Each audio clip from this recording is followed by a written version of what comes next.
Beaver podcast. Hello guys. This is the Beaver podcast. This is the very first podcast. This is the very first episode we have for our podcast. Myself, Shishir. Myself, Sandhya Portal. Hi, I'm Bibhav. And then together we are the Beavers, and then this is the podcast that will try to investigate the several facets of being an international student in America, several problems and challenges that we might face. We faced, and it might be helpful to, you lot who might be wanting to come here. So this is applicable to both Nepalese as well as Indians, as well as any other, students from the Asian nation. Right, guys? You're right, and actually we are excited, nervous. It's a mix of emotions that we are facing right now. So I'm a little bit nervous, anxious, but let's see how it goes. Exactly. We'll see. Yeah. So the very first thing I want to talk about is actually the most obvious one, the weather.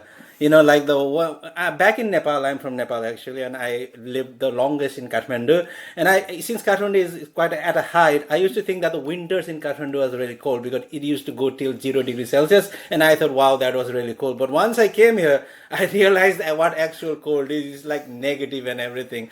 Right, guys? How did you feel about that? Oh my God, the first winter shock. Actually, let me share my first encounter with the snow. So actually, we didn't have that much snow back in my country. As soon as the moment the snow is there, the news we heard, we used to go to Kalinchog. I think everybody knows about that. But coming here, the experience that I have, it's like your hands are frozen and your nose is running, and you realize, oh my God, it's minus something. So that's really, it has been a challenging, so we need to also keep in mind that we need to carefully just walk. We might be the snow is very slippery, black. So we've never heard about that. So it was quite, challenging, hard, tough time we had. But it was somewhere, it was more of interesting, a different experience to try out. So yeah. And I think it was especially difficult for you, Beaver, right? Because you live in Nepal, it was warmer than Kathmandu. How difficult was it for you to adjust your life here to the climate of this place? Yeah, I mean, people in USA, they think if you're from Nepal, the country of Mount Everest, you have all the cold experience already in Nepal. But since I'm from the lower belt of Nepal, from Nepalganj, which has the highest ever recorded temperature in Nepal, around 43 degrees Celsius. Celsius. Is it all year round like that? No, or it's just in summer. How many months of hot season do you usually have in those areas? I think if we deduct Push, Magh and Fagun, every other months are summer. So it's like 9 months? Yeah, it's like 9 months summers. And I think it's kind of opposite here in Worcester, Massachusetts. Yeah. It's like, 6 months of winter and 6 months of summer. One time I would like to say that one time I went to this barber shop and the temperature was like minus 18 degrees Celsius. Yeah. And I could see the sunlight from my window. I was like, okay, there's sun, there's no need to worry. Exactly. I can just pull out some regular jackets and go and could go to barber shop. But when I step outside the house, the next thing I know, it's like I'm walking in the freezer. It's too way cold. And again, went back to my room, put on some warmer jackets, and then went back. Yeah, sometimes it does feel like you're inside a freezer, right? Like you're put in, you're some kind of a meat, and you're in a freezer. You're literally walking inside a freezer. It really feels like that sometimes. If you don't keep your hands inside the pockets, or if you don't have the gloves in, you're dead. And also, the weird thing about it is that it's not just the temperature, it's the wind. Because when you check out, number one, the weather app is very important. You have to constantly watch out the weather app. Back in Nepal, we never used to check the weather app. It meant nothing to us. But in America, if you look at the weather app, there is an actual degree Celsius, the actual temperature. That's the actual objective temperature of the air, I guess. Yeah. And then there is something called the perceived temperature, which means how it is perceived, because the speed of the wind and everything actually makes it feel even colder than it actually is. So that is something new I realized when I was in America. How about you? I think it's not the winter season. It's actually the wind that is very gusty and very breezy and all those things.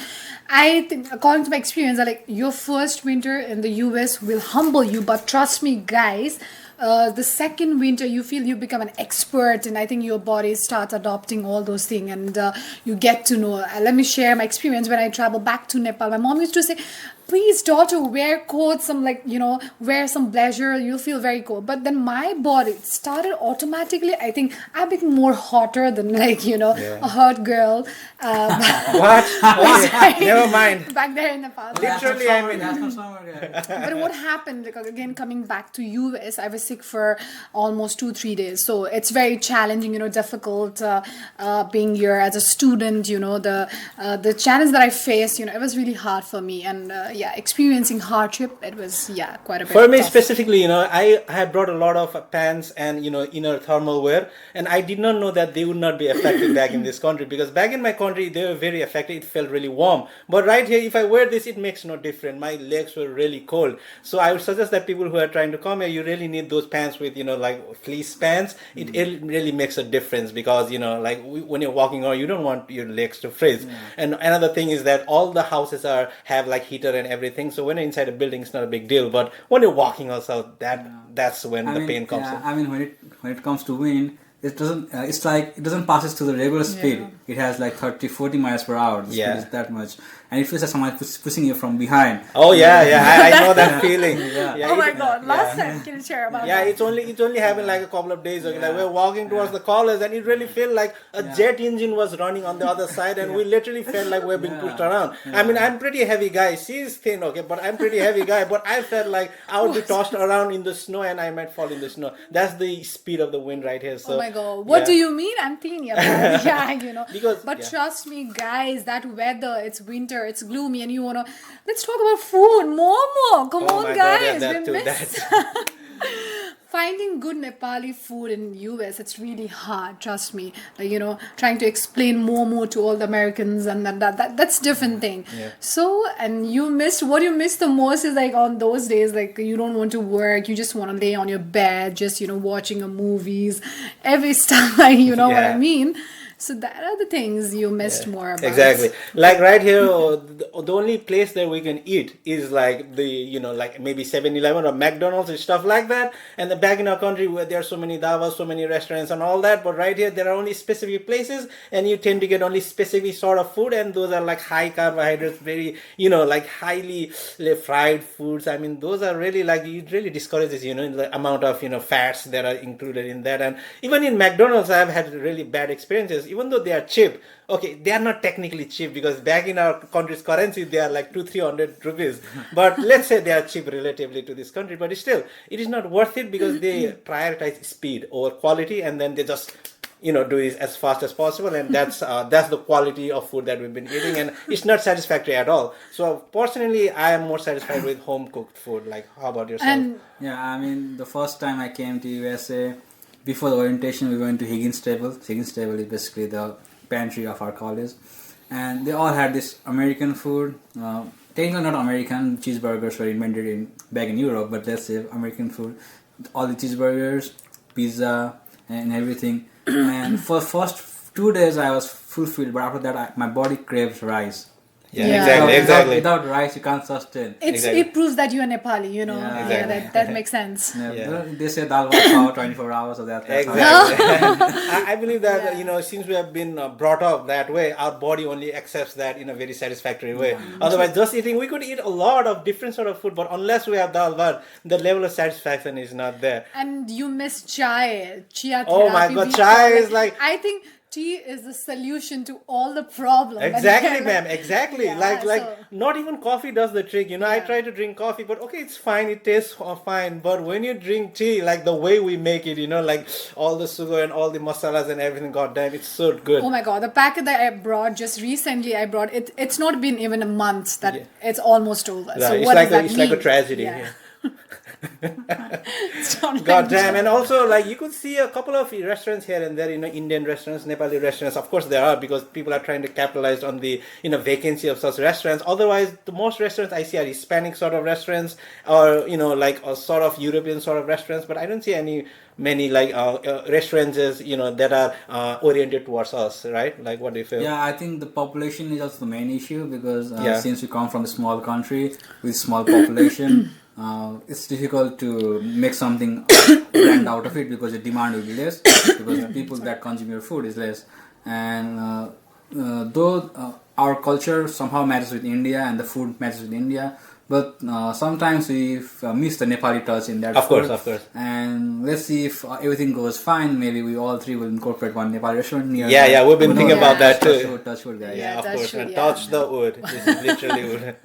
So Yeah, sometimes yeah. you have like momo craving and all, you don't find the Exactly. proper restaurant to go. Yeah. So at first we felt like, okay, we're gonna make a restaurant itself. Yeah, we had that courage, and we were excited but for that the struggle as an international student is really difficult. We can't open the restaurant just like in Nepal, like if you have capital and all those things. But in Nepal, in US, everything goes in a process. There's a system, like you need to have a license, and those are the challenges that people face over years. So And the interesting thing is that I've been to a couple of Nepali restaurants and I have had momo and they were really good. And the amount of feedback I heard from American people having those momos is that they really like it. And it may be because it's so different, they are round pieces, like they are very different than McDonald's. They are not deep fried, right? And the taste, if you can, make it really well with all the masalas and everything, if you make it like twakka, as we say in Nepali, it really is good. People are really loving it and they are selling it for like $12 or somewhere it's like $19. So if you think about it, there's a huge business opportunity in USA if you know your stuff, if you can make it really delicious. I mean, what do you think, right? I feel like the American people like trying something different, Yeah. So they like surprises things and all, which we Nepali people generally don't do, we are so used to following all the customs that we have, so I feel like we should try with the things that we should learn from Americans are those things, you should never be like scared. You need to take challenges, you need to have that in yourself. So I believe those people love doing those things, so that's why the shape itself is so different, so they want to try those. And it's not spicy as like Indian things. I think momo, you don't need to make momo as spicy as the way we have it, so it can be less spicy. I mean, talking about the sizes of the food, I was astonished because guys, the large in Nepal is small in the US, guys. It's Sure. Or maybe max medium, but it's very different. Yeah. I ordered this T-shirt from Amazon, and I thought maybe in Nepal I use medium, that's why I should order the medium size. Then I think I got the delivery after 5 or 6 days. After I wore it.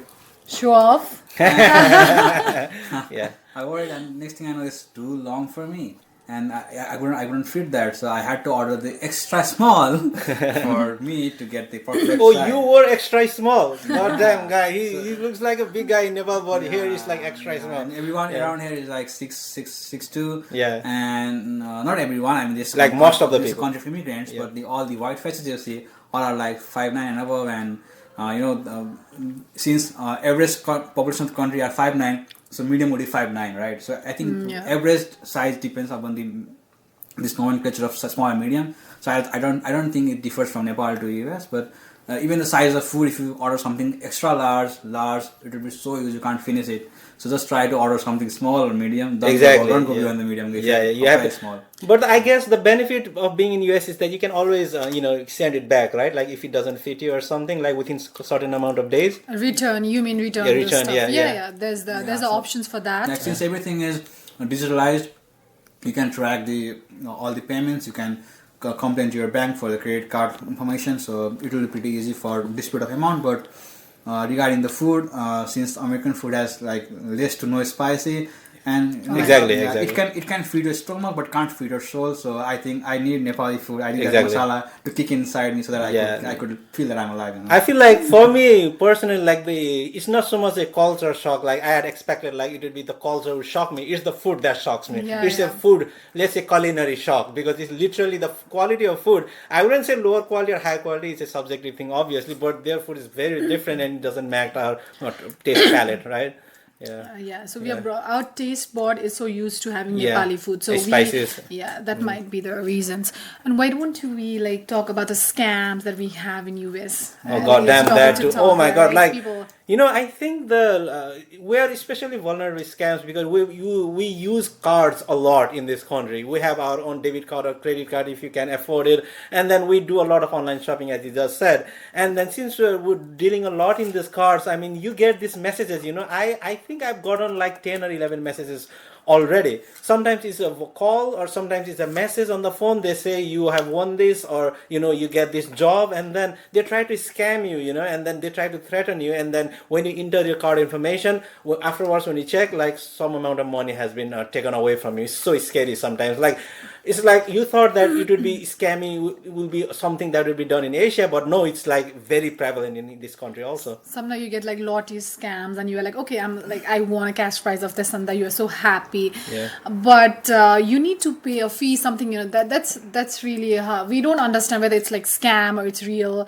We will find that difficulty in, differentiating those things. So US as being like one of the like largest and AI digital transformation everywhere, but I think scam, whether it's like in just finding the jobs or whether it's just you're downloading some apps, it's really hard, so yeah, that was the things I faced. No, I think the most common scam you'll get is a message from some unknown person. They will say your package has arrived in your doorstep, but it's like some miles away from your doorstep, and you haven't entered the correct information of your address. What if you feel like can you share your experience when you had if you the thing is, like, I just had my bank account open and I was waiting for my debit card, because in US, guys, without card you can't do anything. You can't do online shopping. Exactly. Card is God. You can't do Uber, you can't do Lyft. Nothing is possible without card. So everything is digitalized, super digitalized here. And I was waiting for my debit card, and the bank told me it will come in 5 or 6 days, 5 business days. And on the 4th day, I got this message from unknown person, and it somehow seemed legit to me. The message was like, "Hey, Mr. Bibhav, your package is arrived in some location, some warehouse, but due to incorrect address, it's pending. So please click on this link, fill the right address, fill the card details, and get it delivered." So I was like, okay, so it's 4th day. Tomorrow I'm supposed to get my card, so it's supposed to be card. And then I entered everything, guys. Thankfully, I had money in my bank account, but they didn't deduct that. I had pretty good sum. And then I waited for 3-4 times. I tried entering my details. I think the link was expired. I don't know. I couldn't enter my details. Then I went to bank the next day, and bank was like, "Bibhav sir, you are scammed." I'm like, what? So the main thing here I like to believe is, of course, I got a message from someone unexpected about the arrival of my package. But how did someone know I was expecting one? Yeah, that's the This is scary the bad part. problem. Yeah. How did the guy know I was expecting a package? Because if I had ordered anything from Amazon or if I was waiting for something, I would have just ignored the message. But since I was waiting for something and I got this message, it just triggers everything. So, like, I'm concerned. Even you guys are concerned. Of course. Is my data getting leaked? Yeah, exactly. Is bank responsible, or who is responsible for this thing? What do you think, Sandhya? So I think so the lesson from here, like, I don't know, data is everywhere. Like, you never know what is it. So so from the I don't know what you mean to saying these things, but according to me, the lesson that we according to our experience, what we are sharing is, please do not never share your personal or like financial information to anyone. So I think that's I don't know. It's like there is a privacy also, but.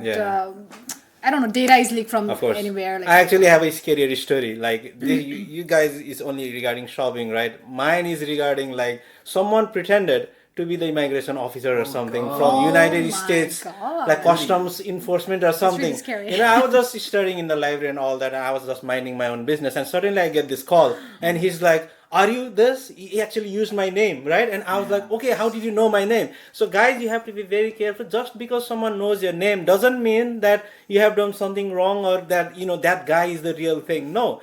Your name could be leaked anywhere. They might have checked your social media. They might have checked your, like personal information, your resume maybe, or they might have got that data from data brokers, because there are a lot of underground people doing very, very shady stuff, and they might have sold your data. Okay, now this guy just called me and said, "Are you this? Are you?" He took my name, and I was like, "Yeah, I'm that. And do you have a place to stay? Just sit down." And I was like, "What? Is this serious?" And I was really nervous. I just sat down somewhere, and he started telling me, "Oh, have you filled out this form?" And I was like, "What form are you talking about?" The moment you come here, there is, guys, just let me tell you, whenever you go to a US university, there's also always a part where they handle this international students. It's called ISSO. So our college also has that. So unless the ISSO tells us something, we don't do anything. Okay, they know everything about us, documentation and everything. So I knew that I was not in the wrong, because I had done everything, I had filled everything and all that.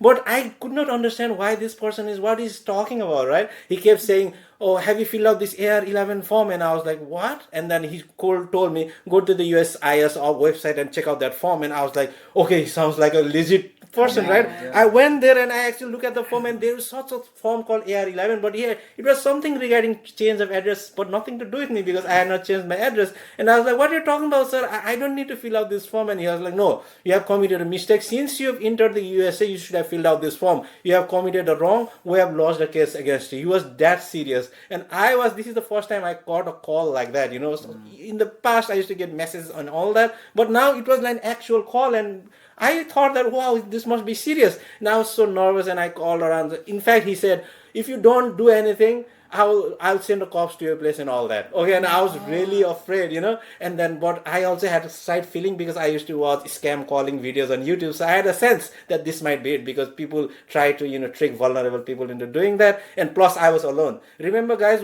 they try to target you when you're alone because when you're in group, people just get together and they think about it. But when you're alone, it feels like you're really alone and you are more likely. And I realized that when I went to the internet, they try to scam some money out of you. They say like, since you have done this wrong, send us this much amount of money, like $3,000, $5,000. And many Indian students I have heard have been scammed like that. And I actually put down the phone, and then I messaged my university administration, and they said that don't worry, all your documentation is fine. They said that don't worry about it, we have sent the university police. So there's a huge lesson here. Don't fall into the trap. If you have done all the documentation with the International Cooperation Office, there's nothing for you to worry about, especially in the current situation when we all know what's happening in the US, right? With all the raids and everything since Donald Trump came in. So you shouldn't worry, because if you have done nothing wrong, and if you have carried all the areas of academic things, accurate documentation that you should do in America, you don't worry at all. Okay, don't pick up the call, because when the officials,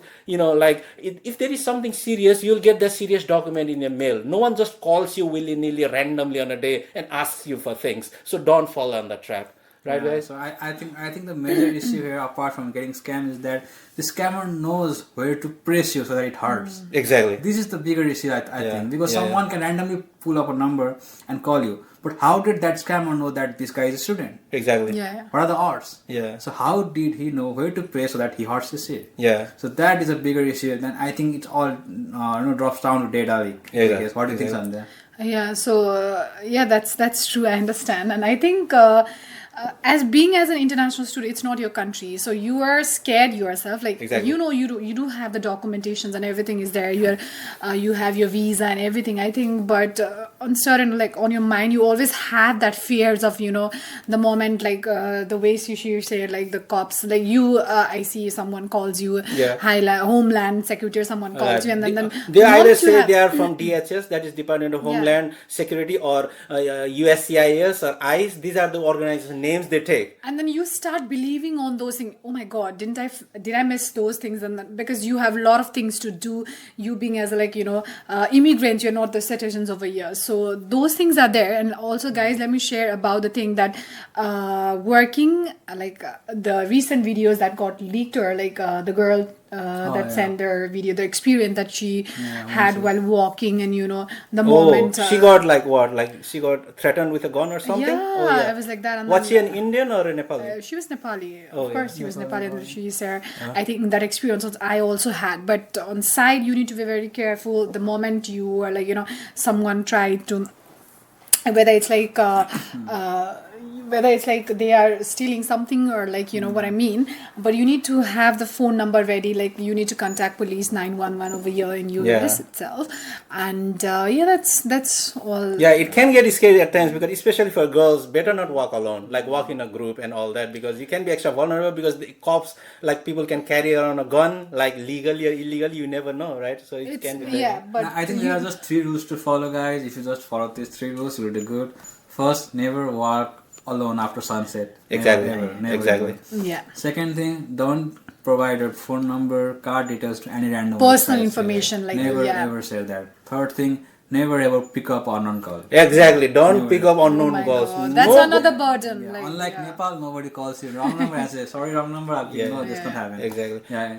Government officials never call you randomly that. Yeah. They first send you a mail and then things go forward, but it never happens randomly calls you. Right? And even if someone calls you and they tries to get data from you, and at some point you feel that they are right, that means your data got leaked. Yeah. That's the only rational thing I could come up Yeah. with. And it's not like Nepal. You feel like good vibes. You want to walk outside after 7. That's really risky. Yeah. People might just, even though you are going to the store like 7-Eleven or somewhere, they start, because gun is legal. So yeah, people, people. So they start like triggering you, and then you start like you have affairs.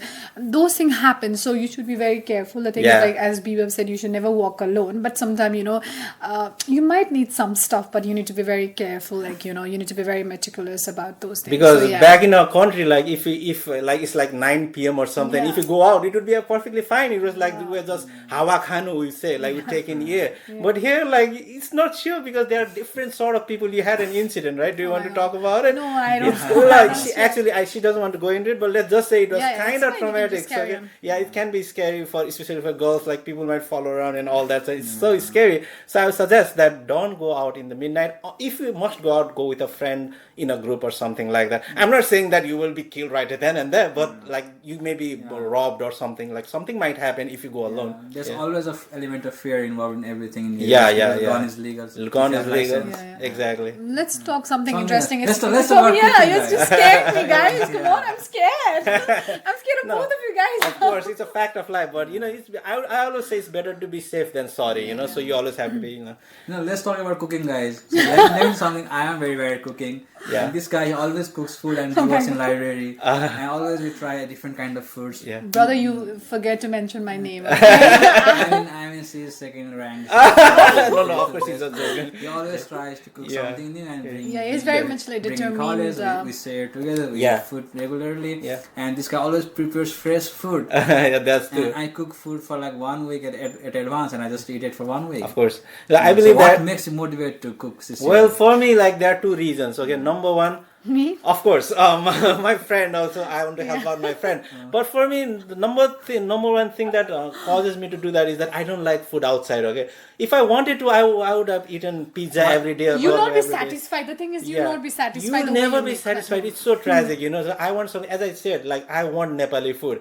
and for that I can go to any lengths to do that. And as long as I have the things like tomato, cabbage, rice, and all that, I'm more than happy to cook the food. And it doesn't even take that while. Like if you have enough practice, you can do it like as fast as possible. But why can't you cook early in advance? Why do you need to cook every day? Exactly, that too. But yeah, sometimes I How do feel you get that. the energy to cook every day? How do you have the time? Fresh food, fresh. Yeah, I guess I was just born like that because I have a lot of energy. I need to expand it somewhere. Maybe, yeah.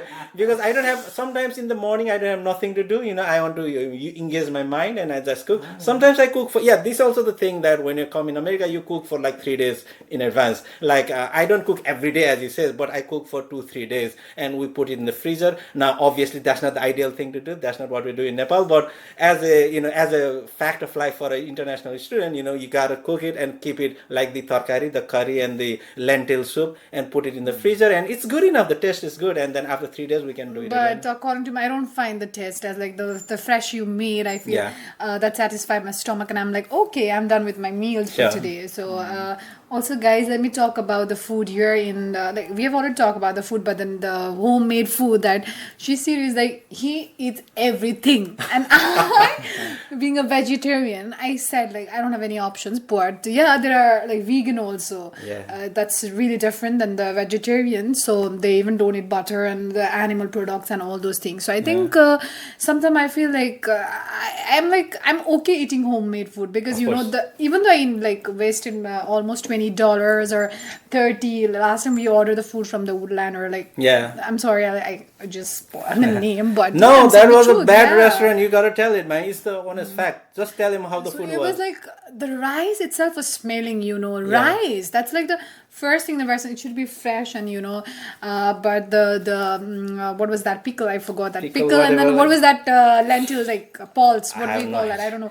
Sambar and everything. That was such a horrible Yeah, experience that guys, we were we spent facing. so much money. Like individually, we had to pay around $19, I think. But the food was so bad. So that is one of the reasons why I like to cook, because I don't want to waste that much money. With that amount of money, we could eat for weeks. Okay, so we ordered that, and then the food was so bad. I don't think they used so much effort in their food. I think they reused their stuff. So some of the biryani was so bad, and we actually regretted it. But we didn't know, of course. Like before ordering, we thought that it would be good, but it was like kind of bad. So, But I yeah. think in Nepal, if you have that much money and you go Exactly. to a restaurant, Yeah. I think you are satisfied with everything that they bring, right? Exactly. Sometimes the food might be a little bit sour or like tangy or something, but in Nepal at least you feel okay, I had something, course. like, you know, I didn't waste my money. But here it's like wastage of money. It's not fresh, it's completely frozen sometimes, you know.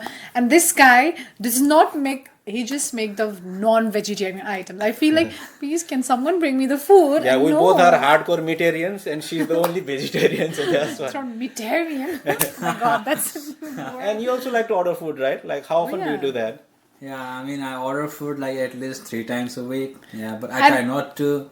Yeah, I don't say you're lazy, but this guy, trust me, guys, the girls who are looking who are vegetarian, that's gonna be very difficult for them. I mean, I'll try to convert them to non-veg. That's That's the natural way of We'll things. see, I'm brother. open to anyone, guys.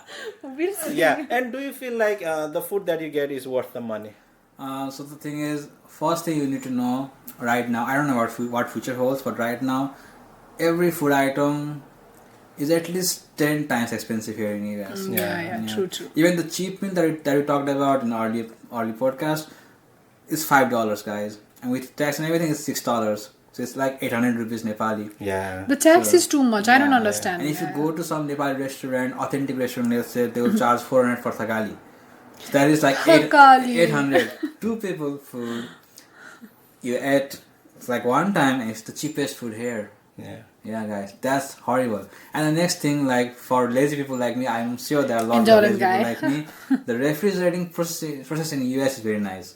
So unlike Nepal, your food doesn't get rotten in 1 or 2 days. Yeah, that too. It will last long for like for 5-6 days. It will be pretty good. So you can just store it.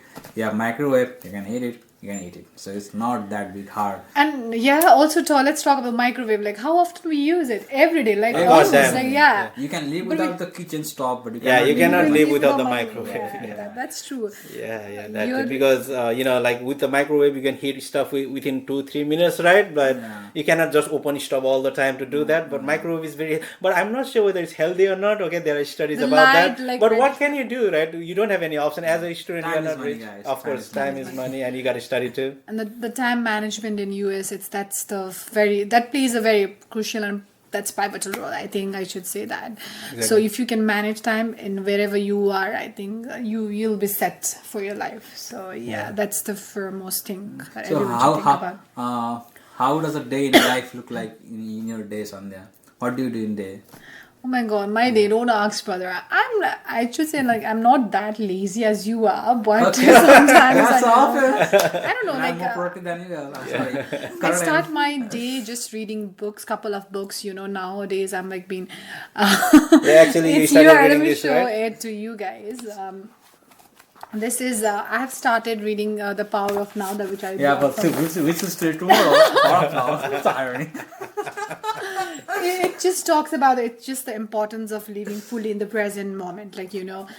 So every day I just read like 1 to 2 pages of this book just to Yeah. make my habit of, you know, reading books and all this stuff. Actually, And- I taught her something like, yeah, I'll let you continue. But, you know, I read, there's a popular book called Atomic Habits. I think everyone knows that. It's a very popular book Yeah, about sugar self-help. habits. And in that Atomic Habits, I heard that there is one line. If you want to create a good habit, do it on a very, you know, very small level. Okay. For example, if you want to be a good reader, just don't think that you want to complete the book in a week. Okay, you can do that. But if you just make a habit of reading 1 page a day, then eventually, if you keep on continuing doing that for months, it will be as if like it will be like second nature to you, and it will be easy for you to complete a book. So that's what I told her. That's why she has been So continuing yeah, so that. and what I like about this book is the only reality is the present moment. If Exactly. you do on, like, you know, right now everything like as per your plan and everything, I think you'll achieve what you have come for, like the dream, the career that you have.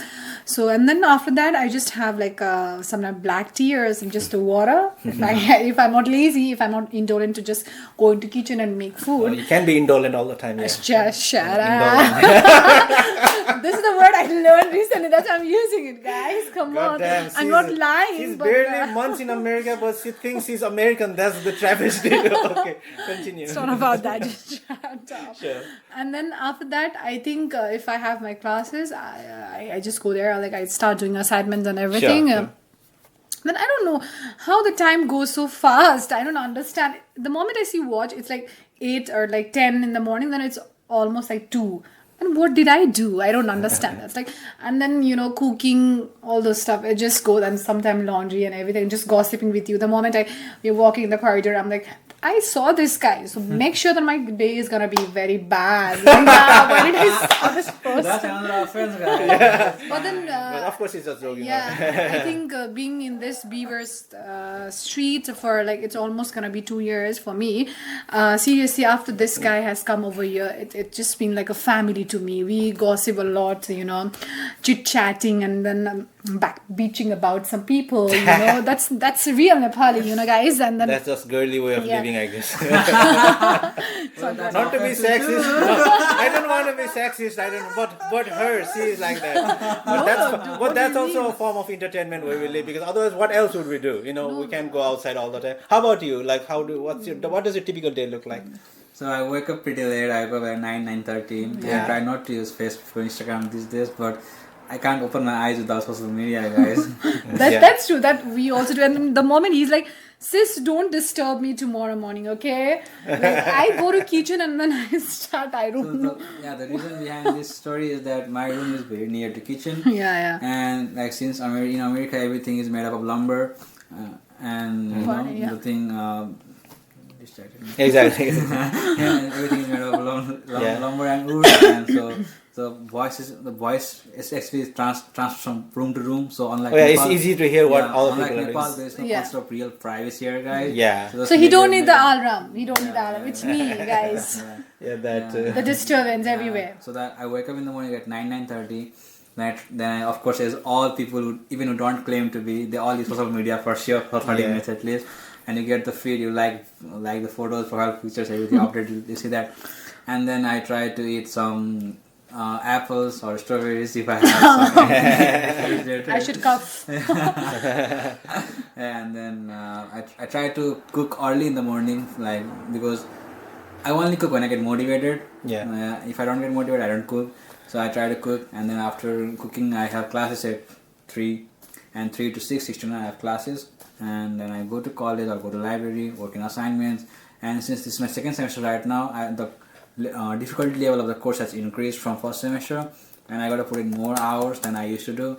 So right now I'm more focused in career, and also we'll be ending the second semester by April. So May, June, July, and August, mid-August, we'll have 3.5 months holidays. So you got to search internship, and right now the job crisis, oh my god. Of course. The job crisis is real, guys. It's Oh my very God. real. Yeah, I mean, these guys are seniors, so they can tell more in real Yeah. life. I think she can just Yeah. carry on. So Yeah, like. that's so real. So you gotta study hard. You gotta make sure that you outstand from the hard and you get a job. Of course. And also a lot of referrals. So you gotta make networking. You gotta go networking, and you gotta go in every event possible for your job. So make sure what you want to do, which industry you want to break in, and try to connect with more people in LinkedIn. And rule number 1. Yeah, never let's talk stop. about LinkedIn. But before we also, go to yeah. that, let's have a little positive factor. Like, one thing that I found in America that I had no idea back in our country, we never do that. Tell me what it is. There is one positive thing here that is not possible in Nepal, back in our country. Like, one thing that is slightly positive. Can you guess what it is? Can you just elaborate more on like No, what there is it should one. be? Can you give me little- options, guys? Like, if I give you the option, you'll know. Yeah, I We know. need to know. Come on. I know the answer, guys. Tell me. It's HIV. It's positive. What are you talking about? No, man, don't go there. Oh, you. Sorry. No. This is regarding eating. What eating? There's something positive or something sort of positive. Hey, What is- oh, I got You it. got Is it. it the free fruit? Yeah. That. So guys, there's something unique in this country that we had no idea back in our country. There's such a concept called a food pantry, where like there are churches and there are like community service areas where they give you literally free food. Okay, especially like for students like us. If you're from a university, you just register you with a card or something, and then every week you can go to the place and you get food. But mind you, all the food have certain like 1 week or 2 weeks expiration date. So that's that condition. It's not necessarily all fresh, but you can get vegetables, you can get eggs, meat, and I've gotten meat so many times, like I haven't had to, like buy many times. So that was helpful for me personally. Like, have you been to food pantry yourself? Yeah, I've been to Yeah. food pantry. The food is not captivating enough. Not for me. captivating, yeah. Yeah, but then I try to eat for my stomach because I gotta leave, guys. Sure. Yeah, but it's like getting up in the. But it's the food pantry start from like 6 or 7. So that's the hardest part, because I can't get up too early. I'm not an early riser person, but yeah, he's also lazy. He just gets up at 9, so which does not make any sense. Like whenever we I mean, plan, guys, 9 is fine. And so but whenever we plan, like let's that's what go. she said, guys. But whenever we plan to go, this guy is not with us every time, like, because he does not get up. Like, actually, I also don't get up at like 6 or 7, but it's really hard, Sure. getting at that time. So now let's talk about another important topic, which is about networking. Obviously, like once you're an international student, you should network and everything and connect with people. But the fact of life is that people create their own groups, people create their own circles, and it can often be difficult to break into that circle because we are Nepalis. Like Indians have their own group, the Chinese have their own group. Unless you are a very friendly sort of guy and have a lot of friends from different countries, like Chinese friends, Indian friends, it can get challenging. I mean, how do you feel so far? Right now, I'm very lucky to have the group of 5, which includes me. So excluding me, there's a group of 4. I have 2 Germans, Oh, 1 wow. Chinese, Okay. and 1 Vietnamese. Oh, would you call them your close friends? Like, how would you characterize them? Yeah. Can you depend on them when you need something? Yeah, we are hangout buddies. We are work buddies as well. We work on assignments together, and like I get to see the European perspective. I get to see the Chinese perspective. I get to see the Vietnamese perspective. And also one thing, guys, I don't know if you guys have noticed or not, the Chinese people are really smart. I mean, the Yeah. calculations that we do in masters. Yeah, let me give you a story. So just Oh, by the way, guys, he's in finance. Okay. yeah, I mean, Okay. so if you're looking for a guy in finance, please don't trust this finance guy. maybe just shut up there. I'm just kidding, guys. So I just came from doing assignment in library, and this is the master level financial management course, and Yeah. I'm sorry, master level financial management course, and I was doing that, and I think it took me around 4 hours to do that. I went to library at 4:30, and I came at 8:30, and I just did like 3 or 4 questions, guys, but they were very critical, and I didn't use any other AI tool because I wanted to brainstorm. I wanted to think of myself. I wanted to connect with the concept in deeper level. That's why I used my brain. I tried to brainstorm. And there was this Chinese guy. He's also in my group. He came pretty late because he was in Boston. And after seeing the assignments, this guy told, and I quote, "This is the thing I should do in second standard." Oh, wow. What the hell are you talking about? Exactly, I mean, Chinese people, they work so hard. Their concept is so hard. No wonder they win in every Olympiad and everything, because Yeah. whatever master's level is going on in USA, they study that in second standard, guys. Yeah. That's pretty crazy. And I don't remember anything that's second standard. Yeah. I mean, what do you think, Cecil? Yeah. I also hear that, like actually, like, you have you watched the movie The Social Network? Of Yeah, Mark? Yeah. You know what? You know the first line in that movie?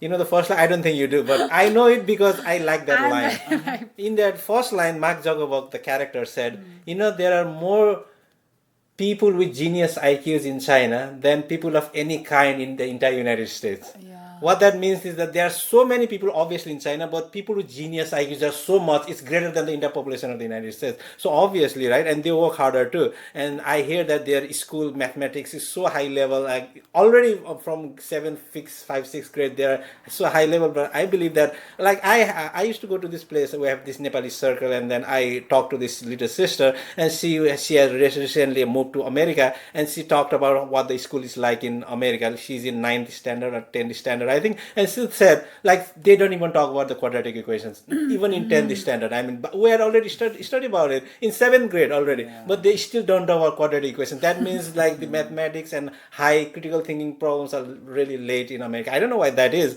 but that's the way it is. Also, talking about the career and all those, I think LinkedIn, we are not so used to using LinkedIn back in our country. I came to know that LinkedIn matters a lot. It's just about, building meaningful connections when you're searching for jobs and all those. So another key part of networking journey was learning how to use LinkedIn. I think I have built up pretty much connections, and networking isn't just about getting a job. It's about, like, building meaningful long-term relationships so that they can provide guidance and everything when you apply for the job, because there will be no one. It's you. I think you has just taught me of being independent. You should not be rely on other guys. Like, everything you do, it's on your hands. So yeah. But do you really think that it's effective? I mean, sometimes it just feels like something like that's just a social media, and you're just connecting randomly with random people. I mean, has it really been effective in your life so far? How many applications have you done because of it, and how many responses have you gotten through LinkedIn? I think the recently it's just been 5 months that I got my internship. Actually, it was Sure. not from the networking, but then it was from LinkedIn. Actually, I had applied more than. To be honest, guys, you should not lose hope. I think there should be a consistency in applying whatever you are doing, whether it's jobs or whether internship. You need to have that. You need to make a Excel sheet. I'm just giving this. Knowledge just according to my experience. There might be people who are like have different criteria, who have different steps, who follow different steps too. But I think sometimes networking, it's not only in your country. Networking and then connections work everywhere. Yeah, exactly. You need to be a members of any club you can be, just to improve your leadership quality and all those. I think LinkedIn also plays a vital role in applying for the job, because you get to know your alumni, where did they have work, which company they have work, just to you can just try, it's just nothing just wrong happens. So LinkedIn is the best platform, I swear. There are Indeed and everything's are there, but I think using LinkedIn, it's very easy. It's not that complicated. You can just put your certifications, you can show your skills, your capabilities and everything. So I think it plays very vital role. It's you need to build your LinkedIn and everything profile and all. But I also believe that along with LinkedIn, of course, your personal connections are also very important. They also play almost the same amount of importance in your future job prospects and everything. So that's why increasing your network, knowing people is very important. If you know someone, they can say this and that, they can connect you to people, and that makes a huge difference, guys. It's not just in Nepal. I mean, it's a truth. It's a hard fact of life. And also one more thing, from applying from the link, actually one of our Nepali senior brother is staying in this Beaver Street. So I actually didn't know he is staying here, but then applying in the job, and then when I went to that company, I get to know, oh my god, that's also another connection that I will have as seeing Nepali guy in those companies, really an accomplishment, big achievement. I'm really grateful for those things, and I'm really happy. I'm really elated seeing those guys there. So I think from there itself, I get to know that guy, and then we start he's been teaching me. He's been teaching me how you should go, how you should make, you should apply for the job. So then there I build up my connections, So I think it's worth it using LinkedIn and all those, making connections, and it works everywhere. Yeah. Not in just US, it's in Nepal also, I think. Reference, Yeah. And then let's not be serious, guys. Come on, let's talk something interesting. And the thing is that I also, I'm very concerned with regards to transportation. You have a license, right? Car license. You can easily drive and everything. You just have the permit. Let me just. No. I mean, back in Nepal, you have a license, right? Do you think how easy it will be to drive your car here? What do you think? So, driving car normally is easier, because I have license. But if you think of psychological perspective, in Nepal everything is you drive on the right side. In US you drive on the left side. No, I think you mixed it. Sorry. In Nepal, see, this is the problem. Guys, this is the problem. In Nepal, the driver's seat is on the left side. In US, it's on the right. Sorry, I'm just. There, come on. So I'm in US, guys. He hasn't slept for many hours. Okay, let me just give you the correct view. In Nepal, the driver's seat is on the right. In US, driver's seat is on the left. In Nepal, you drive on the left. Yeah. US, you drive on the right. Yeah. So everything is opposite. Psychologically, you just try to, after you come to USA, and if someone is coming to pick you up, you go to the left side. but left side is driver's seat. Again, you have to revolve around and you go to the right side. This is the major problem. And also, talking about transportation, in Worcester, where we live, we have free buses. So exactly. That's a blessing we have here, because in 40 miles away in Boston, we don't have free transportation there. I think. Oh, there's no free transportation there. I didn't know that. There's $2 or $1 per trip. Okay. So you gotta buy some subscription if you want the prices to go down. But in Worcester, it's the bus is absolutely free. You can just check the schedule in a app, and then you can drop off at your convenient location. But if you want to use Uber and everything, That's super expensive. Yes, they're super expensive. Like Ah. I've never gotten a charge less than $8 or something. Yeah, Like I have actually. Yeah. The lowest I have been charged was $6.08. Oh, yeah. I came from the Union Station to my house here Yeah. in Beaver Street because I don't know, I was maybe early that morning and I got pretty cheap deal. And we don't see the rise of bike culture over here, right? There's no like, there's just That's the like, strange thing. I mean, wouldn't technically bikes be cheaper? I think- why is that? Like, why? I think the main concern here is the snow because like yeah. at least 4 months out of 12 it snows, like maybe one third of the month it Exactly. snows, and you can't survive in bike during snows. All Exactly. the snow, the hailstorm, the wind, it will be very hectic for you, and your body will freeze. You And can't even drive easily. I think- There's no visibility, so I don't think that bike is a very viable option here. You just must go for car.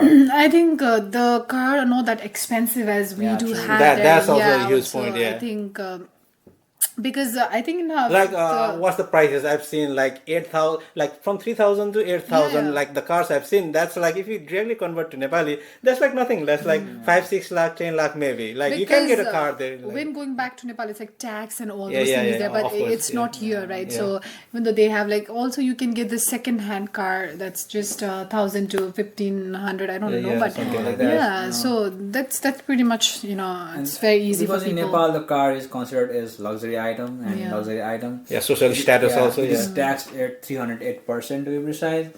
And in US, because we manufactured the car here, so it's pretty cheap. So you don't have to pay the 300 extra premium to get a car. And also, unlike Nepal, you don't have the blue book exactly to see how many people have driven this car. So it's like it might be 4th and 5th, and you don't. Oh, pay you the- can't tell? You can't Oh, tell. I didn't know that, man. I thought you could tell. You just buy it and you see the model and you pay for the car. And I think one lesson this transportation in US has taught me, just seeing the Google Maps and then the web. Oh Yeah, my God, we Google never Maps. used to check, Google Maps, or like whether it's the WRTA transportations app. Yeah.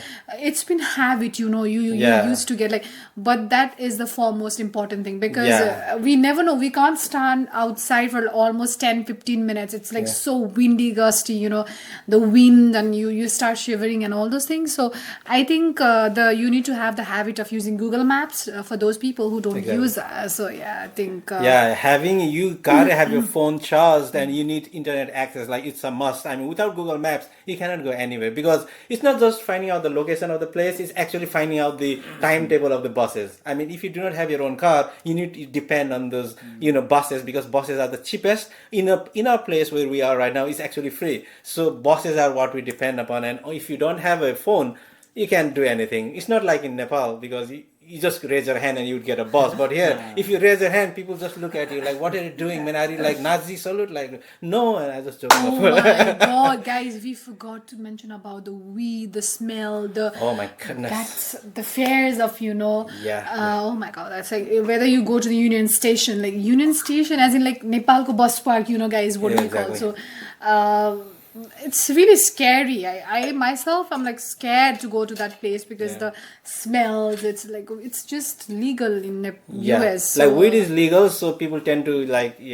smoke all the time. I guess it's a favorite thing people do here, and you could just smell it. Actually, technically, it's illegal to do that in the Union Station itself, but people come in there after having smoked, so you kind of smell it sometimes in the bus and all that, and it can be kind of disconcerting when that happens. I think that was the worst experience. I seriously didn't like that place. First time, the moment you land from Boston airport, like I was lost, like a lost deer, who don't know about this place. And then I just like, I came to, I didn't know, I don't remember actually, did Uber or like, because I don't think so I did Uber because at that time we didn't have, and another thing is Uber don't accept the cash. So you need to have the card information. Yeah, and that that's- too, they don't accept cash, and it's so weird. So because of that, I think I just landed on the. I just came from the bus to the Union Station. And the moment I had the luggage, pretty much of 2-3 luggage, because you're a Nepali girl, right? You need to bring a lot of Nepali stuff. So then then the moment I saw them, oh my God, trust me, guys, I was like, oh my God, where did I came? Fears of missing everything or whatever we call. But I was like, did I came to the wrong place? I should have gone somewhere. But it was scary. It's like I don't like to go to that place. The smells and the people, Of course. they're just laying on the floor as if they don't have anything. The government in US, they give you have a lot of things that social security fund and everything is there, but still people, I don't know, it's people, right? So yeah. So we've almost gone to 54 minutes. We have about 6 minutes left. Let's talk about the Okay. topic of the moment, which affects us all. That is Donald Trump's presidency. Oh How do you think that Politics, affects us? come on, I'm it's- not no, interested no, like no, no. that. It's not about politics. It's about how it affects us as students. Okay. Because right now in Massachusetts, right, it's a primarily Democratic state. So that's why you got these all free buses and everything.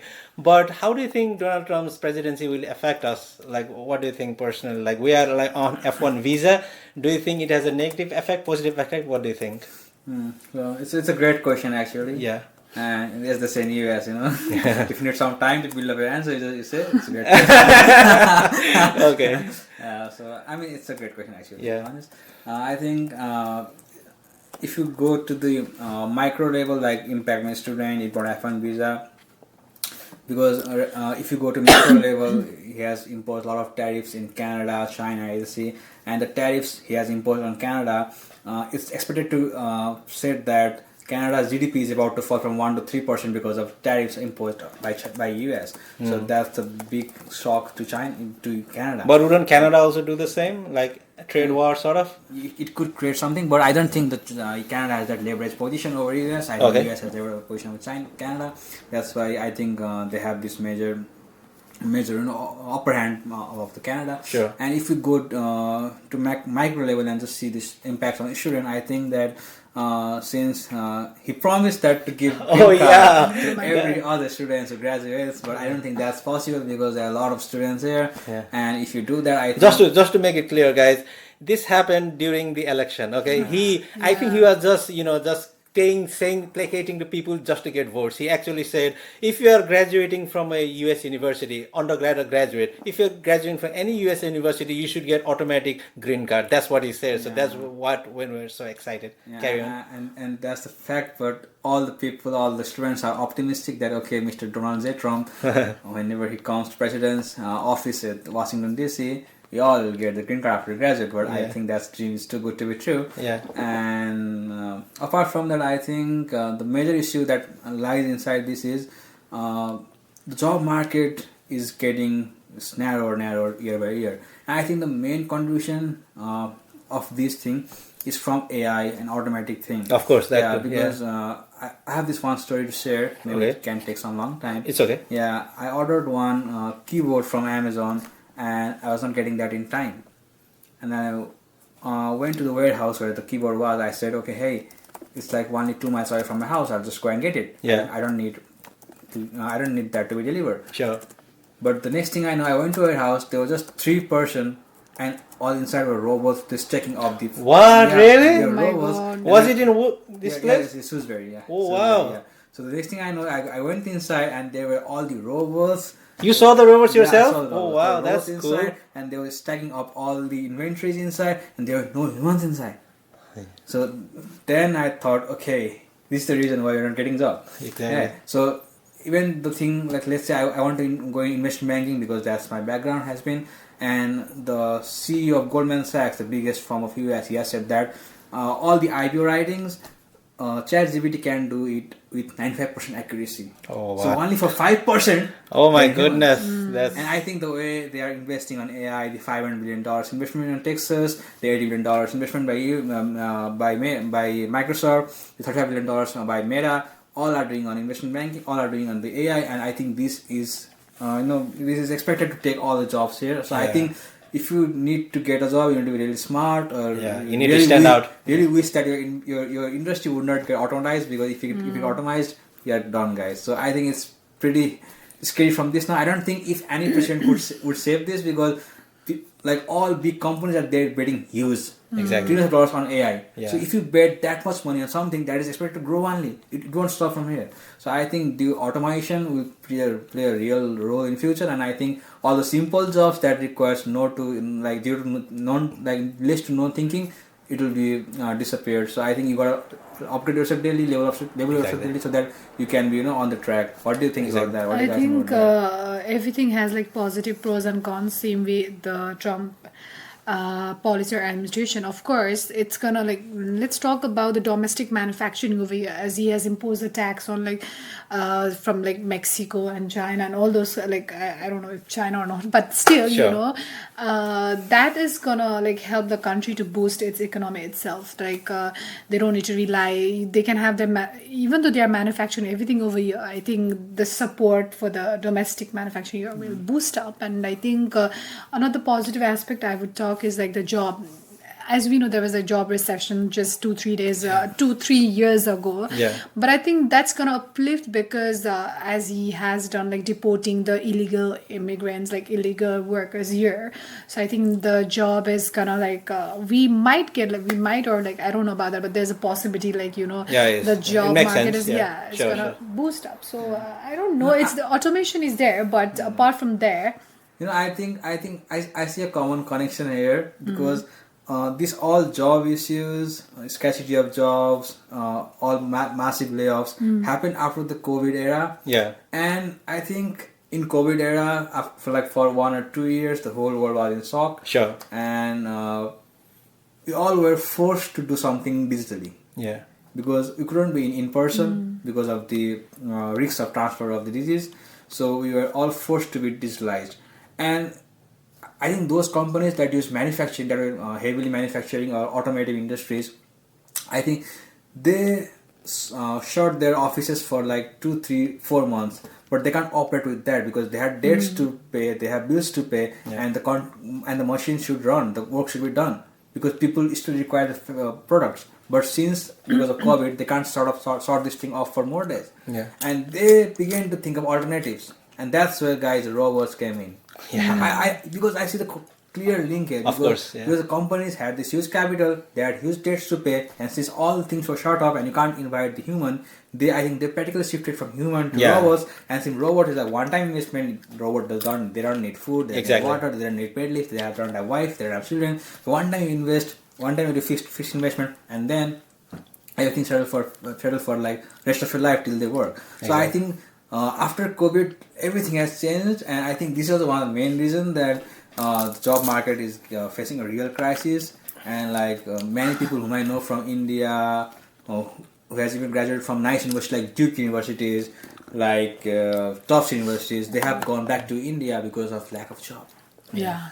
So and why don't you talk about the energy independence that you always keep on talking about energy? No, well, petrol, actually, we've already gone past time, so I think that would be a good topic for the next episode. And this is the first episode only. And with regards to the final topic, I just want to add that I have been following this deal because obviously it affects us personally. And there was a huge debate in America with regards to like the MAGA supporters, Donald Trump, Elon Musk, all those people that are having a huge debate. And then Donald Trump is actually on the side of the H-1B. He says that we should have H-1B, you should have best talent in the world working for us and all that. So that is kind of like positive news for us, but I don't know exactly how it will affect us personally. But I would say that's an optimistic way to look at the world, the situation. Like maybe it's good for us. Let's just finger crossed, right?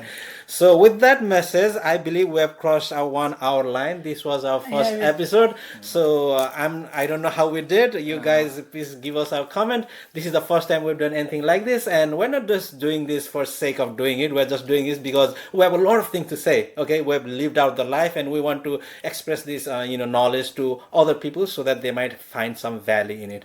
So, and I think sharing our experience, of course, it might be helpful for you guys, just to know how the culture is there, like what sort of challenges that we Nepali people are facing here. It's not all about Nepali only. Yeah, or any Asian country, Eastern might people, feel. like, Yeah. So we're just sharing our personal things. So I hope you guys will like it. And sorry if we speak wrong. And then I don't know if I speak too much. I think I hope you guys will understand all those things, and keep loving us, guys. Thank you. Like we will be updating with some things, like some topic to discuss, which will be fruitful for you guys. Yeah. So yeah, thank you so much for Thank you so listening. much. Yeah. I am Shishir, And myself, Sandhya, guys. And Beaver. and this is the Bibhav podcast signing out. Bye bye. Bye. Thank you so much. Have a great night.